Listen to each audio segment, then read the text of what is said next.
Fear is going to be a player in your life, but you get to decide how much. You can spend your whole life imagining ghosts, worrying about the pathway to the future. But all there will ever be is what's happening here, and the decisions we make in this moment, which are based in either love or fear.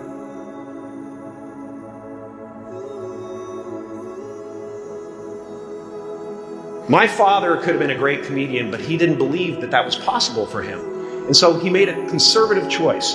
Instead, he got a safe job as an accountant. And when I was 12 years old, he was let go from that safe job. And our family had to do whatever we could to survive. I learned many great lessons from my father, not the least of which was that you can fail at what you don't want. So you might as well take a chance on doing what you love.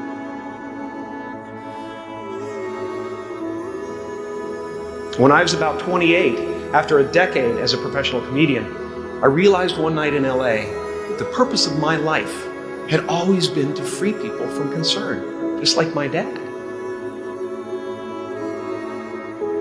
What's yours? How will you serve the world? What do they need that your talent can provide? That's all you have to figure out. As someone who's done what you're about to go and do, I can tell you from experience, the effect you have on others is the most valuable currency there is. Everything you gain in life will rot and fall apart, and all that will be left of you is what was in your heart. The only one I hadn't freed was myself, and that's when my search for identity deepened.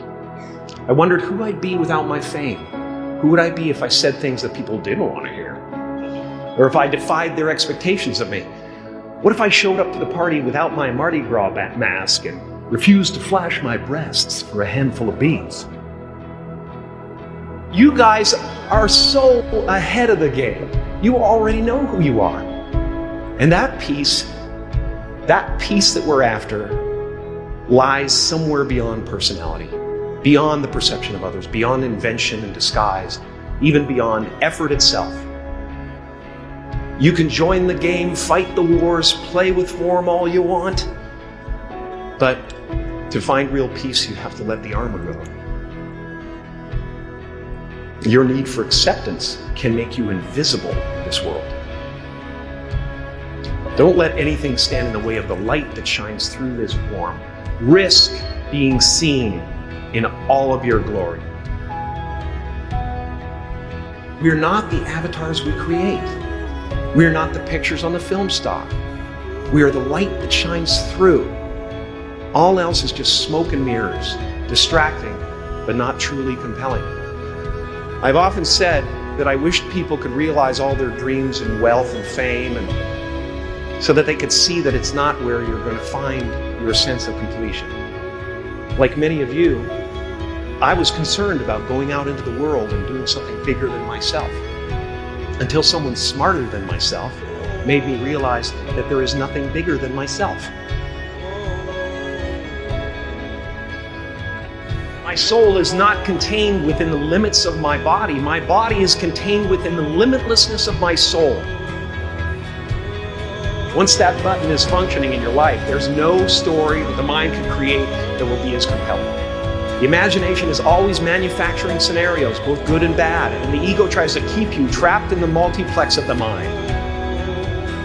And if you listen to it, there will always be someone who's doing better than you. No matter what you gain, ego will not let you rest. It will tell you you cannot stop until you've left an indelible mark on the earth, until you've achieved immortality. How tricky is this ego that it would tempt us with the promise of something we already possess? As far as I can tell, it's just about letting the universe know what you want and working toward it while letting go of how it comes to pass. Your job is not to figure out how it's going to happen for you, but to open the door in your head. And when the door opens in real life, just walk through it.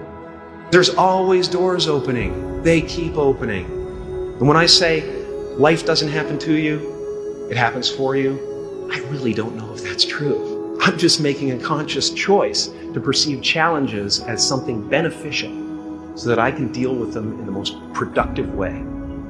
You'll come up with your own style. That's part of the fun. Oh, and why not take a chance on faith as well? I don't believe in hope. Hope is a beggar. Hope walks through the fire and faith leaps over it. You are ready and able to do beautiful things in this world. And after you walk through those doors today, you will only ever have two choices: love or fear. Choose love, and don't ever let fear turn you against your playful heart.